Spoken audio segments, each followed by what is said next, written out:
कहानी की शुरुआत 22वीं शताब्दी से होती है, जहां पर हम पूंजीवादी समाज को देखते हैं, जिन्होंने पृथ्वी के रिसोर्सेज को पूरी तरह से खत्म कर दिया है और अब इनकी ही जिम्मेदारी है कि ये पृथ्वी के बैलेंस को किसी तरह से बनाए रखें। इसीलिए दुनिया की जितनी भी स्पेस एजेंसी है, वह पृथ्वी से हटकर किसी दूसरे ग्रह पर रिसोर्सेज ढूंढने का काम कर रही है। इन्हीं में से एक कंपनी, जिसका नाम एडल रेजी कॉर्पोरेशन है, वह भी अपने एक मिशन को लॉन्च करने का सोच रही है, जिसके द्वारा ये अल्फा सेंचुरी का पता लगाएंगे और इससे होगा ये कि भविष्य में ये लोग कॉलोनी वहाँ बसा सकते हैं। अब हम देखते हैं कि इस मिशन के लिए बहुत ही ज्यादा एक्सपीरियंस मिलोटिन नाम के बंदे को सिलेक्ट किया जाता है, जहाँ सिलेक्ट करने के बाद उसका एक इंटरव्यू लिया जाता है और उससे पूछा जाता है उसके पिछले मिशन के लिए, जो कि एक मार्स मिशन होता है। इसका जवाब मिलोटिन देता है कि मेरा ख्याल कभी कभी मेरे क्रू मेंबर से बिल्कुल नहीं मिलते और ऐसा ही बिल्कुल मेरा पिछले मिशन के साथ हुआ, लेकिन फिर भी मैंने उस मिशन को सक्सेसफुली कंप्लीट कर लिया था। अब ये सुनकर मिलोटिन को बताया जाता है कि तुम्हारे साथ एक लड़की मिशन पे जाएगी, जो कि कोई इंसान नहीं बल्कि एक एंड्रॉइड होगी, जिसके अंदर 500 तरह के तरीके होंगे और वह तुम्हें किसी भी प्रकार की हानि नहीं पहुंचाएगी और तुम जैसा चाहो वैसे ही वो ढल जाएगी। अब मिलोटिन पूछता है कि उसका नाम क्या होगा, तो वह लड़की कहती है कि उसका नाम निवानी होगा, जो कि तुम्हारी माँ की शकल की बनाई जाएगी।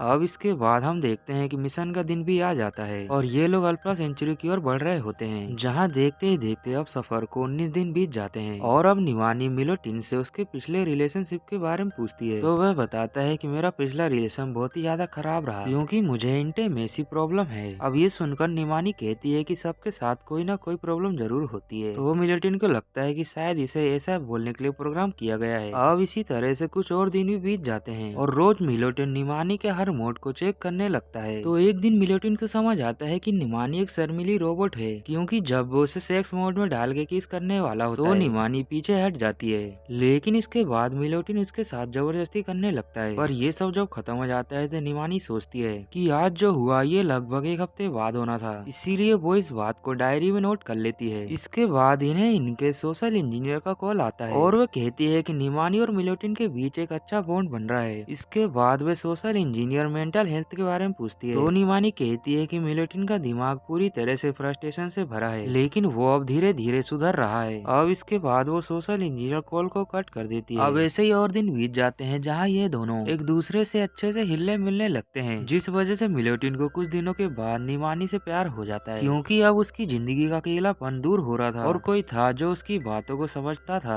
अब ऐसे ही कुछ दिन बाद जब उस शिप में कुछ टेक्निकल इशू आ जाता है, तो वो मिलोटिन बाहर उसे ठीक करने के लिए जाता है, जहाँ उसे ठीक करते काफी टाइम बीत जाता है। तो निमानी कहती है कि तुम्हें कुछ ही देर में अंदर आना होगा, क्योंकि रेडिएशन का लेवल लगातार ही बढ़ता जा रहा है। जिस पर मिलोटिन कहता है कि ठीक है, मैं थोड़ी देर में आता हूँ, पर निमानी नहीं मानती और कहती है कि जल्दी अंदर आओ, क्योंकि मैं तुम्हें मिस कर रही हूँ। अब ये बात सुनकर मिलोटिन हैरान होता है और कहता है कि मुझे दोबारा कहो, पर निमानी उस बात को दोबारा नहीं कहती। अब ऐसे एक दिन फिर मिलोटिन के दिमाग में आइडिया आता है, तो वह निमानी के मोड को चेंज कर देता है, जो कि एक झगड़े का होता है, जिस वजह से निमानी थोड़ी देर के बाद मिलोटिन के पास आके उसके हाइजीन को लेके बहुत ही ज्यादा डांटती है, जो देखकर मिलोटिन को बहुत ही ज्यादा अच्छा लगता है। लेकिन तभी निमानी कहती है कि तुम मेरे अंदर जो बदलाव कर रहे हो वो मुझे बिल्कुल अच्छा नहीं लग रहा। अब ये बात सुनकर मिलोटिन हैरान हो जाता है, क्योंकि निमानी बिल्कुल रियल लड़की की तरह उससे लड़ रही थी। इसीलिए वो अब इसकी जानकारी लेने के लिए अपने कंप्यूटर से सवाल पूछता है कि निमानी के अंदर इतने बदलाव कैसे आ रहे हैं। तो उसका कंप्यूटर कहता है कि निमानी अपने अंदर एक ऑपरेटिंग सिस्टम को जनरेट कर रही है, जिसका नाम टीफा है, जिस वजह से वो इंसानों की तरह व्यवहार कर रही है। अब ये देखकर मिलोटिन कंप्यूटर से कहता है कि अगर उसके अंदर से टीफा निकाल दिया जाए तो फिर निमानी किस तरह से व्यवहार करेगी। अब ये सुनकर कंप्यूटर कहता है कि अगर उसके अंदर से टीफा निकाल दिया जाए तो निमानी बिल्कुल एआई की तरह व्यवहार करेगी, यानी कि वही सब जो तुम उससे कराना चाहते हो, और उसके अलावा वो कोई भी काम नहीं करेगी।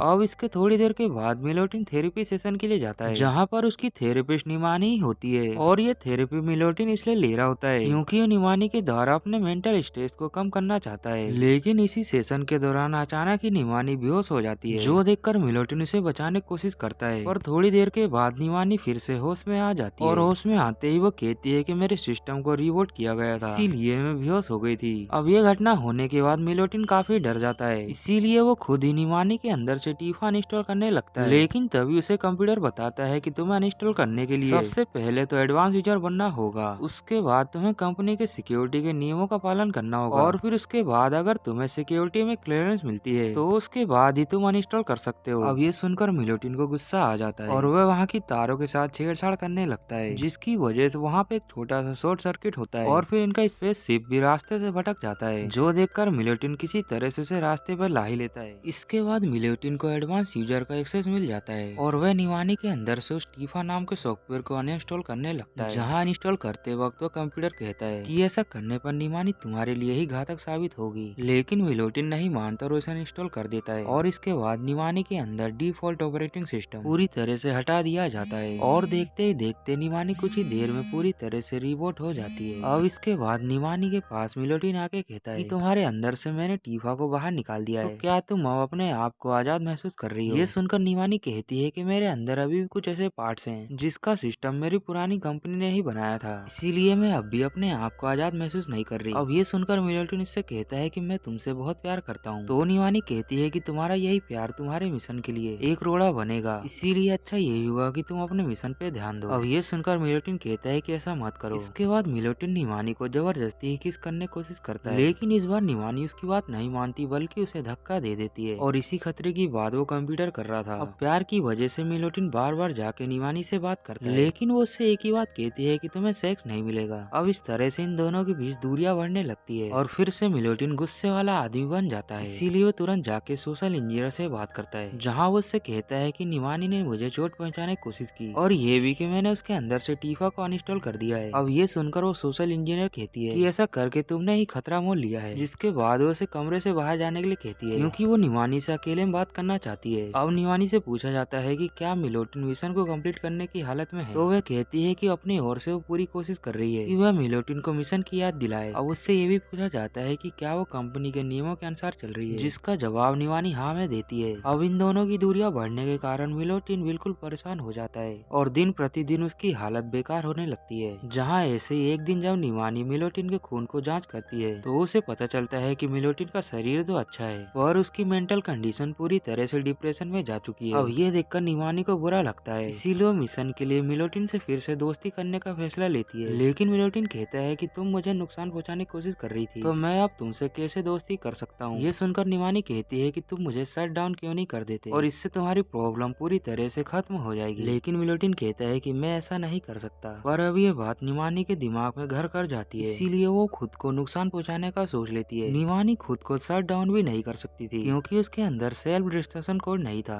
लेकिन वो ठान लेती है कि वो किसी तरह से मिलोटिन को बचा के रहेगी। तभी उसके दिमाग में एक आइडिया आता है, वो ये कि जब वह अपने आप को चार्ज कर रही होती है तो वह अपने आप को ओवर चार्ज कर लेती है, जिस वजह से उसके सिस्टम खराब हो जाते हैं और वह पूरी तरह से अनकॉन्शियस हो जाती है। अब ये देखकर मिलोटिन जल्दी से जाके निवानी को उठा के लाता है और निवानी की हालत देख के कंप्यूटर उसे बताता है कि निवानी ने खुद को ओवरचार्ज किया है, जिस वजह से उसके अंदर के कई सिस्टम अनकॉन्शियस हो गए हैं। अब ये देखकर मिलोटिन उससे पूछता है कि इसे कैसे बचाया जाए, तो कंप्यूटर कहता है कि इसे सोलर सेल से चार्ज करना होगा और ये सब तुम्हें 10 मिनट के अंदर ही करना होगा, नहीं तो निवानी पूरी तरह से खराब हो जाएगी। अब ये सुनकर मिलोटिन जल्दी से सूट को पहन लेता है और उस शिप के बाहर जाने लगता है, क्योंकि दोस्तों सोलर सेल का सिस्टम शिप के बाहर ही होता है, इसीलिए मिलोटिन को बाहर जाके इस शिप के प्लग लगाना होगा। लेकिन तभी कंप्यूटर उसे चेतावनी देता है कि रेडिएशन का लेवल लगातार ही बहुत तेजी से आगे बढ़ रहा है। अब ये सुनने के बाद मिलोटिन हार नहीं मानता और रेडिएशन को झेलते हुए किसी तरह से जाके सोलर सेल से प्लग को कनेक्ट कर देता है, पर रेडिएशन की वजह से उसकी हालत बहुत ही ज्यादा खराब हो जाती है। अब वो जैसे तैसे करके शिप के अंदर आता है, जिसके बाद सोलर सेल के दूसरे प्लग को निवानी से जोड़ देता है और ये सब कुछ मिलोटिन ने टाइम के अंदर ही किया था,